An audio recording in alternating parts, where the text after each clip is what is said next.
సందర్భంగా కార్మికులు steel plant వద్ద నుంచి జీవీఎంసీ గాంధీ విగ్రహం వరకు భారీ ర్యాలీ నిర్వహించారు. ఎట్టి పరిస్థితుల్లో స్టీల్ ప్లాంట్ ప్రైవేటీకరణను అడ్డుకుంటామని కార్మికులు అంటున్నారు. ఇక దీనిపై మరింత సమాచారం మా ప్రతినిధి చందు అందిస్తారు.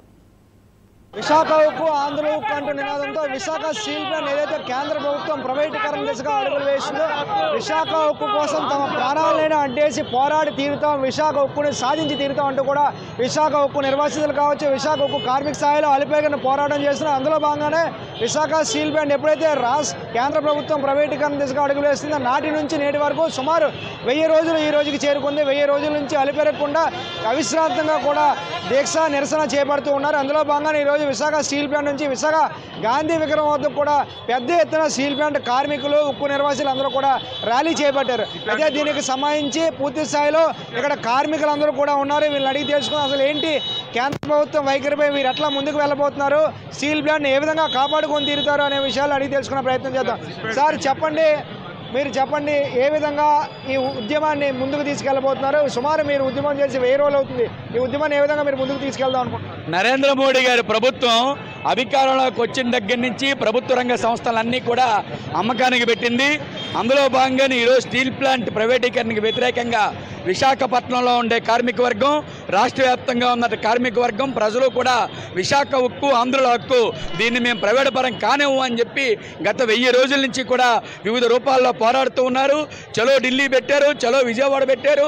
ఇక్కడ 1000 రోజుల నుంచి అటు కోరమనపాలెం దగ్గర, ఇటు జీవీఎంసీ దగ్గర పెద్ద ఎత్తున ఆందోళన చేస్తున్నారు. కార్మిక వర్గం సిద్ధంగా ఉందని చెప్పి తెలియజేస్తూ ఉన్నాం.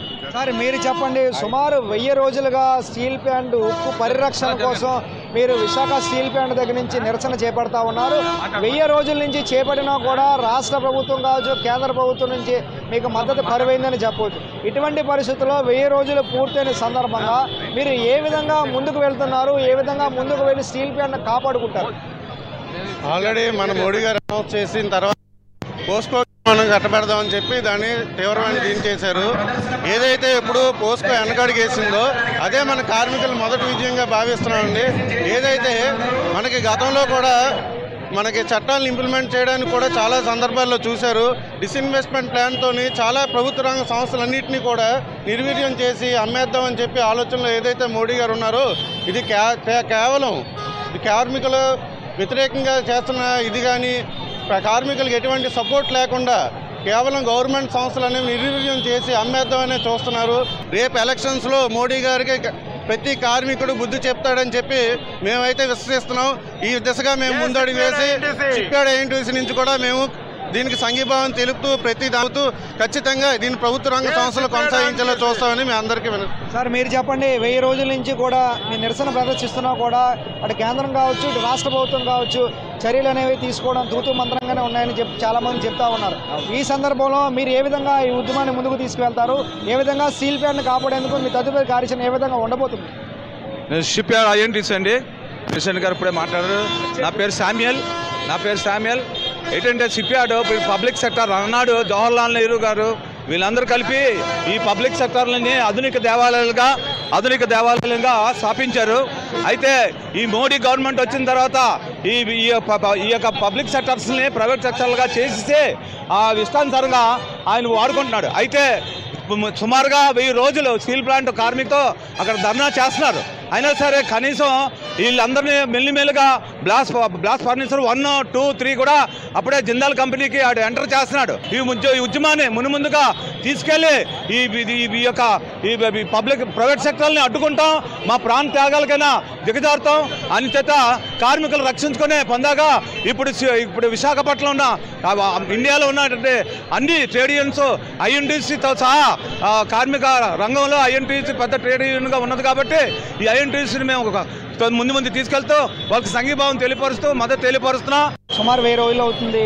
సో మీరు ఎక్కడి నుంచి వచ్చారు, ఇప్పుడు ఎక్కడి వరకు ఈ ర్యాలీ కొనసాగుతూ ఉంది, దీన్ని ఏ విధంగా స్టీల్ ప్లాంట్ మీరు ప్రొటెక్ట్ చేసుకోగలుగుతారు?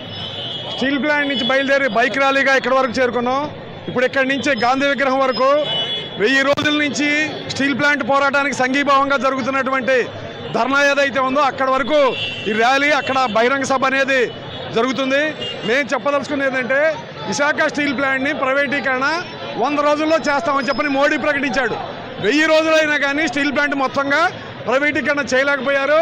అది సాధ్యపడలేదు కాబట్టి BF3ని ముక్కలుగా చేసి ప్లాంట్ మొత్తాన్ని కూడా ప్రైవేటు వాళ్ళకి అప్పచెప్పాలనే దాంట్లో భాగంగా ఈరోజు జిందాల్ తోటి ఒప్పందం చేసుకున్నారు. మేము చెప్తుంది ఏంటంటే జిందాల్ ఒక ప్రైవేట్ కంపెనీ, ఒక మార్వాడి కంపెనీ, ఆ కంపెనీ తోటి చేసుకోవాల్సిన అవసరం లేదు. స్టీల్ ప్లాంట్ ప్రైవేటీకరణ వ్యతిరేకంగా మద్దతు ఇస్తూ ఉన్నారు. ఈ పోరాటాన్ని ఖచ్చితంగా విజయం సాధించి తీరుతామని చెప్పి మేము తెలియజేస్తా ఉన్నాం.